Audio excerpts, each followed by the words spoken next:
passe livre para estudantes do ensino tecnológico, criar uma semana de prevenção à gravidez precoce, proibir a inauguração de obras inacabadas e garantir mais segurança à população que usa o transporte público intermunicipal. Essas são algumas das propostas do deputado Marcos Vinícius, convidado do Alerj Entrevista de hoje. Deputado, uma das propostas do senhor em tramitação aqui na Alerj é essa questão de garantir o passe livre para os estudantes do ensino tecnológico, por exemplo, os estudantes do Cefet, né? A gente sabe que o Cefet tem várias unidades espalhadas por municípios do estado e o senhor realizou uma audiência, né, uma reunião em Petrópolis com esses estudantes para ouvir a demanda deles. O que aconteceu nessa audiência? O que o senhor pôde perceber das necessidades desses alunos? Isso, Natália, eu recebi cerca de 80 estudantes na Câmara de Vereadores de Petrópolis, né, uma demanda do Cefet e também da FAETEC dessas cidades de Petrópolis, Magé, Duque de Caxias. Alguns estudantes chegam a gastar R$600 de passagens por mês e por isso fiz questão de entrar a pedido desses estudantes com esse projeto de lei. Por quê? Nós entendemos, eu entendo, que o ensino tecnológico, principalmente o ensino público, não é para servir quem tem mais necessidade, quem na verdade é menos provido de recurso. Então gastar R$600 para um pai que já ganha pouco e sim usar a FAETEC e o ensino público é impossível. Por isso o Estado, o município e o governo federal tem que bancar sim, né, essas passagens de entrada aqui para que nós possamos colocar até no bilhete único, né, intermunicipal e dentro do Estado do Rio de Janeiro. O custo dessas passagens não são muitas. São 80 que vão de Petrópolis para Magé, acho que 120 de Caxias para Petrópolis, alguns que estudam na FAETEC de São José do Vale do Rio Preto. Não vai ser um impacto muito grande. Nós sabemos que o Estado está num momento de crise e também não estou aqui para criar uma despesa enorme para o Estado do Rio de Janeiro. Para o Estado não é muita coisa, mas para esses estudantes que precisam de 600, 500, 800 reais é muito dinheiro e eles deixam de ir para o ensino técnico todos os dias. Às vezes desistem de estudar por conta desse dinheiro no final do mês. Pode ter uma questão até de evasão escolar, né? Com certeza. O governo pode questionar, deputado, esse projeto, como o senhor falou, nesse momento de crise, por ele também dar esse benefício para estudantes, como no caso do Cefet, que são parte da rede federal de ensino e não estadual, né? Mas, como o senhor falou, isso não geraria um impacto significativo e, na verdade, esses estudantes são moradores do estado do Rio de Janeiro, né? Exatamente. Eu entendo, e aí tem coisas que são a lógica do absurdo, né, Natália?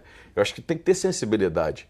Eu não estou criando, o bilhete único já foi criado, o passe livre já foi criado. Eu estou querendo trazer uma pequena parcela que cria evasão, né? Nós perdemos, às vezes, bons e futuros alunos que saem do ensino técnico porque não tem condição. Não estou criando uma despesa enorme para o Estado. Eu só estou querendo adequar o que não foi pensado à época do passe livre. Deputado, outra questão importante que está sendo debatida aqui na casa, até falando ainda desse segmento da população mais jovem, né, adolescentes e jovens do estado, o senhor tem uma proposta que visa conscientizar, né, uma semana de conscientização e prevenção à gravidez precoce, ou seja, a gravidez na adolescência, antes da idade adulta, e isso é um problema que vem crescendo, né, no país inteiro, mas no estado do Rio de Janeiro a gente já tem dados aqui. Só esse ano, 6.500 casos de meninas grávidas até 19 anos e quase 900 quase até... 18%, né? 18, 19%. É um número muito grande, é um problema de saúde pública.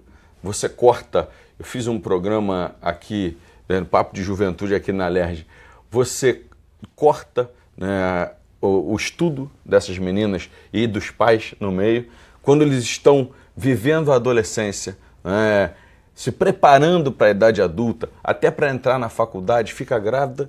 Ter uma criança é uma benção. Você tem filhos, eu tenho filhos, mas corta no meio, não é o normal, não é o que seria planejar para você estudar, trabalhar, entrar na faculdade, às vezes se formar, fazer o ensino técnico. E nós temos que não ensinar. Quem ensina, na verdade, são os pais e as mães, mas alertar os nossos adolescentes, que tem como se prevenir, tem que usar camisinha, tem a pílula do dia seguinte, e não é só a gravidez, tem as doenças sexualmente transmissíveis. Então, a ideia, isso é sim hoje um caso de saúde pública, tá aí, os números não me deixam mentir, e que se não sai de casa, se os pais e as mães não falam, e às vezes, que, como eu ouvi aqui no Papo de Juventude, essa conversa não acontece em casa, a gente tem que alertar na escola. E é importante fazer esse alerta. O senhor falou sobre a questão das doenças sexualmente transmissíveis, porque parece muitas vezes que a juventude acha que é inatingível por determinados problemas, né? Que aquilo não vai acontecer com você e corre o risco. A gente está vendo muitos jovens se contaminando não só com HIV, que é uma coisa seríssima, mas os índices de sífilis estão aumentando, os índices de HPV, que causa câncer de colo de útero, estão aumentando. Então não é só a gravidez, como o senhor falou, que interrompe um ciclo, né, de formação também, principalmente das meninas, especialmente das meninas, né? O jovem sempre acha que vai acontecer com o vizinho, né? Nunca que vai acontecer com ele. O menino principalmente acha que é o super-homem. Então eu vi aqui mais uma vez no Papo de Juventude a menina achando que ela ia ser renegada pelas amigas. Então tem que instruir, nós temos que instruir. Se não sair dentro de casa, cabe à professora, cabe ao colégio e cabe nós legislarmos e fazer sim uma semana de prevenção, não só a gravidez, mas também as doenças sexualmente transmissíveis. Nessa semana de prevenção, o senhor falou sobre as atividades nas escolas. Como é que isso seria feito para levar essa informação para as meninas e para os meninos? Na ideia do projeto de lei é que seja não tão somente com médicos, mas com enfermeiros, com psicólogos e também com a ajuda, né, pedagógica dos professores, que é o mais importante, porque sim, os professores é que sabem como passar para essa garotada, que hoje é tão difícil colocar na cabeça dos adolescentes, né, para que eles entendam que se prevenir é mais importante do que tudo hoje em dia. E a gente ouve alguns relatos, é muito significativo esses casos, especialmente nas meninas das comunidades mais carentes. Esse número é muito mais expressivo do que na população que tem mais recursos, que tem mais condições, informação também, né? E a gente vê algumas meninas que manifestam até a vontade, né, de engravidar, não sei se para sair de casa, para ter um status diferente do que já tem. E isso, na verdade, é uma ilusão, né? Que pode, na maioria das vezes, dificultar a vida delas. Né? Algumas querem deixar de ser filha, né? Deixar de ser a filha para ser a dona da casa. E não acontece naquele momento. É realmente, como você falou, uma ilusão que elas compram, talvez, da televisão ou do que vem nas comunidades.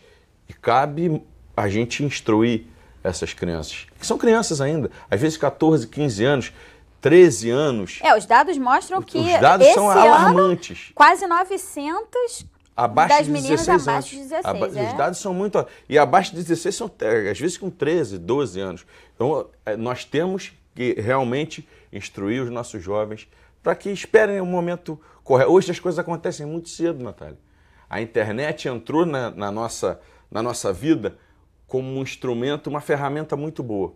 Mas ela também coloca os nossos filhos, né, e os nossos jovens com umas informações que elas precisam ser acompanhadas pelos pais. E muitas das vezes isso não acontece. É uma exposição excessiva. É uma exposição né? excessiva. E nós precisamos acompanhar. Deputado, vamos entrar agora em outro projeto do senhor, que é aquele que impede os políticos de fazerem inaugurações de obras que ainda estão inacabadas. A gente vê isso especialmente no período eleitoral, né? Algumas pessoas fazendo uso eleitoreiro dessas inaugurações e depois essas obras não têm continuidade, a pessoa já teve aquele ganho político-eleitoral e a população não tem ganho nenhum porque aquilo não é levado adiante. Esse projeto é uma proteção para a população, né? Natália, acho que é uma proteção para o momento que nós vivemos politicamente no Brasil. O povo tem se manifestado com votos brancos, nulos. Nós vivemos um momento eleitoral complicado e eu entendo que o político vai ter que aprender a fazer política de maneira diferente, né? Primeiro, é um estelionato com o eleitor você inaugurar uma coisa que não está pronta. É um projeto de lei que visa proteger o eleitor e o político, às vezes, dele mesmo. Você não adianta, se eu não acabei aquela obra, né, eu não posso inaugurar e dizer para o eleitor, não, eu vou terminar depois da eleição. Não, é uma covardia. Vamos acabar e aí inaugura, entrega a obra pronta, entrega para a população, recebe sim os louros, todo mundo quer receber os louros de uma boa obra, uma obra bem feita, e eu estou acabando protegendo o executivo dele mesmo, o chefe do executivo dele mesmo. E é como a Assembleia do Rio de Janeiro está sempre na vanguarda de muitos projetos, tem que começar por aqui. A gente vai ter resistência? Vai, mas é assim mesmo, tem que ter resistência, mas acho que é um grande projeto e que nós, da Assembleia do Rio de Janeiro, mais uma vez, vamos dar um pontapé e proteger a população do nosso estado e, quem sabe, de outros estados do Brasil. Pode haver resistência, mas hoje já existe uma mentalidade de mostrar também serviço para a população, aprovando coisas que sejam do interesse do povo. Né? Sempre, sempre. E tem que ser assim. Não pode, tem que ser diferente. Nós temos que dar o exemplo, tem que mudar, o político tem que mudar a maneira de fazer política e nós estamos aprendendo da pior maneira ou da melhor maneira. Somos uma democracia nova que tem que dar o exemplo e tem que mudar. E é assim que tem que ser. Deputado, a gente precisa fazer um pequeno intervalo e a gente volta falando sobre os projetos do senhor no próximo bloco. É só um minutinho, a gente volta já já.